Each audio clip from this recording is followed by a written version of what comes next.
টানা ৯ দিনের ছুটি শেষে আজ খুলছে সব অফিস। পবিত্র ঈদ উল ফিতর উপলক্ষে টানা ৯ দিনের ছুটি শেষে আজ রবিবার খুলছে সব সরকারি, আধা সরকারি, স্বায়ত্তশাসিত, আধা স্বায়ত্তশাসিত অফিস।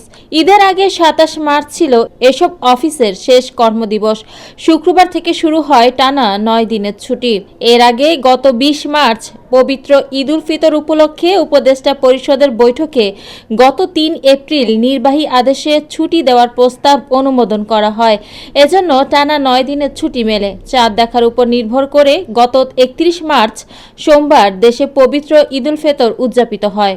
উপদেষ্টা পরিষদ ২০২৪ সালের ১৭ অক্টোবর ঈদ উল ফিতরে ৫ দিনের ছুটির অনুমোদন দেয়। আগে এ ছুটি ছিল ৩ দিন। ২১ অক্টোবর ছুটির বিষয়ে প্রজ্ঞাপন জারি করে জনপ্রশাসন। প্রজ্ঞাপন অনুযায়ী ৩১ মার্চ সোমবার ঈদ উল ফিতরের দিন সাধারণ ছুটি।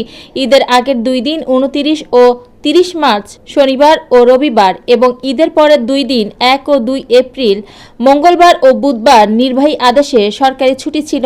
২৮ মার্চ শুক্রবার সাপ্তাহিক ছুটি। অন্যদিকে ৩ এপ্রিল বৃহস্পতিবার নির্বাহী আদেশে ছুটি ঘোষণা করায় সরকারি চাকরিজীবীরা এবার টানা ৯ দিন ছুটি ভোগ করেছেন।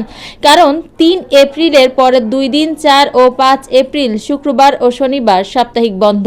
সেক্ষেত্রে সব মিলিয়ে টানা ৯ দিন ছুটি ভোগ করেছেন সরকারি চাকরিজীবীরা।